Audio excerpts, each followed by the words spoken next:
Hello, Marvel fans. Just one question. Are variant or gimmick covers really that important? That brings us to today's topic about variant covers. But before we continue, please like and subscribe to this channel. Thank you, and let's rock! And now, Marvel fans, let me tell you first a story about a kid who grew up in the 90s and loved comic books. This kid was 9 years old when his brother introduced him to comics like DC, Image, and Marvel. He read it all, from Superman, Batman, Green Lantern, Spider-Man, and X-Men. On a really young age, he was amazed of these wonderful collections. But did you know what made this boy really interested? Not the story, but the covers, of course. At least initially, it's always been the beauty of the cover.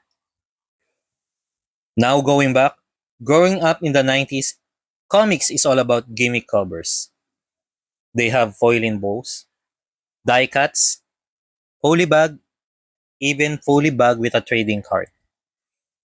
Comics in the 90s were all this just to market readers and fans to buy the special cover or gimmick covers. This is also the era where I started buying my own comic books from my own savings. And my favorites are Spider-Man and X-Men. My first comic purchase is the Spider-Man Maximum Carnage. I was really attracted to Mark Bagley's artwork of our friendly neighborhood hero. So, I bought it and read it, and it makes me want for more. Now, what are the factors? Is it the cover? For me, initial impression is always the key to attract buyers. It's like buying a cake from a bake shop. The bake shop need to have a good presentation to sell their product. But what really hooks me is the content and the story behind the cover. Marvel and DC is here since the 1930s, and the 1960s is the start of the Silver Age era, where Marvel and DC gets head to head with each other, trying trying every trick they know to outdo each other, releasing different covers.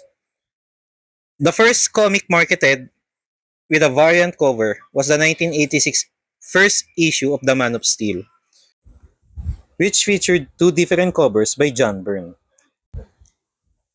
Variant covers became a hit during this spectacular boom of the 90s. At that time, collectors really became interested in the storage and preservation of their comics with the goal of future financial gains. Especially those with polybags, where you really have to choose if you're opening it to read it or keep it as it is. Or if you're not on a budget and you can afford it, you can just buy two copies, one for reading and one for your personal collection. During this time, comic book publishers began to wander the collector's market. Techniques used included variant covers, polybags, and gimmick covers. Gimmick covers are the ones with glow in the dark, holograms, die cuts, embossing, foil stamp, and foil embossed covers. Many speculators would buy multiple copies of these issues. For what reason? It's for anticipating the demand would allow them to sell it for a substantial amount in the future. This period resulted to a corresponding expansion in price guide publications, which helped fuel the speculator boom. But the truth is, very few of the comics produced in the early 90s have returned their value. The rarity of the copy has been overlooked. Children were the original target market of comic books, not viewed as a collectible until much later. Most Golden Age comics did not survive the present era. And before the 90s, comic books were printed on a cheap paper that aged very poorly.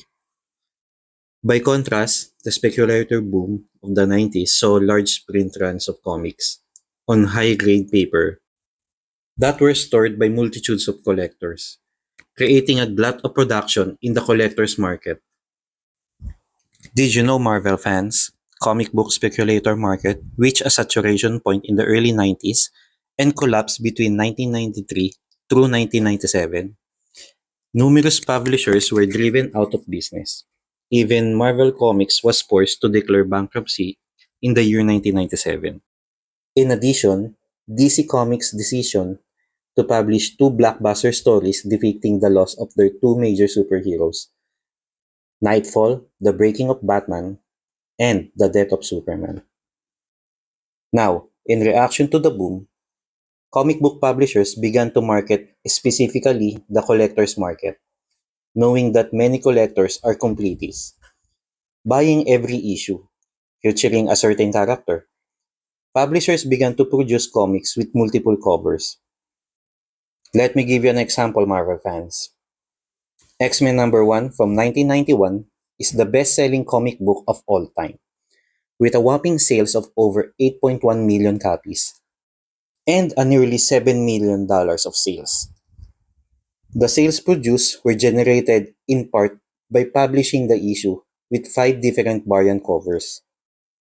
The first 4 covers show different characters from the book that form a single image, large numbers of which were purchased by retailers who anticipated fans and speculators who would buy multiple copies in order to acquire a complete collection of the covers. Not every issue with variant covers sold well but did not discourage publishers. Variant covers grace the covers of titles from Marvel, DC, Valiant, and Image. In 1993, DC released the first printing of Spider-Man number 75, featuring the climax of the Death of Superman storyline, in a black polybag with a Superman armband inside. Collectors who wanted to keep their copy in pristine but also read the story either bought multiple copies or subsequent printing. Likewise, second printing of other issues with gimmick covers. In the years since the boom ended, publishers shield away from comic production, directed at collectors, and variant covers are among them. Recently, however, variant covers made a comeback. Marvel used variant covers on various occasions. First, when the Marvel Zombies universe first appeared in 2005's Ultimate Fantastic Four number 21, the popularity spawned a limited series featuring several variant covers. These variant covers reproduce classic Marvel comics, covers with an added zombie motif. Second, to honor the inauguration of Mr. Barack Obama, Amazing Spider-Man number 583 presented an all-new story team-up of President Obama and Spider-Man in Spidey Meets the President. The title featured 5 variant covers. Third, The Amazing Spider-Man number 666 holds the record for the single issue with the most variants at 145 different covers. And now, Marvel fans, coming into conclusion, I think variant covers are really here to stay. Fact is, not just in comics, but also magazines have variant covers now.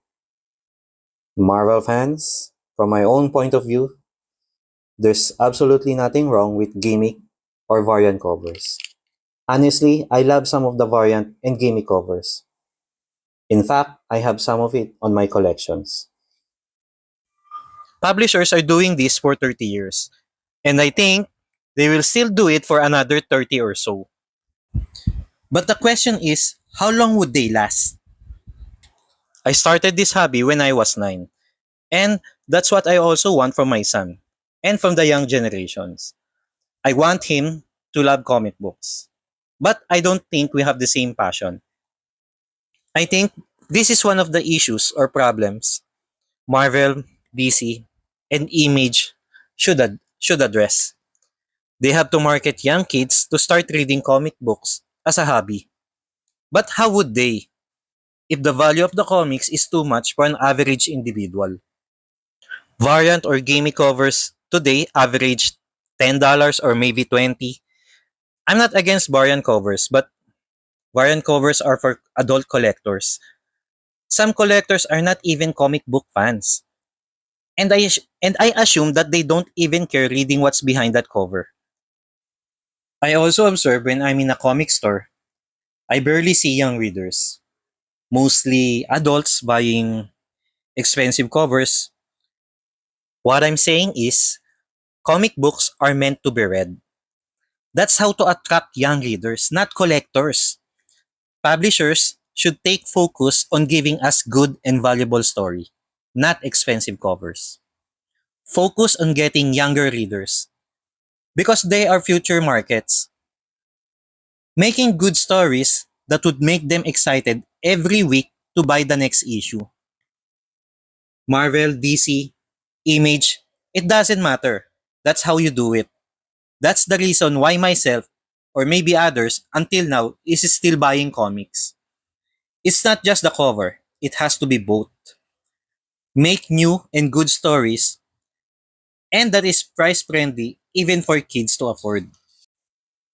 Covers will eventually fade and be damaged, and would not last if not properly taken care of.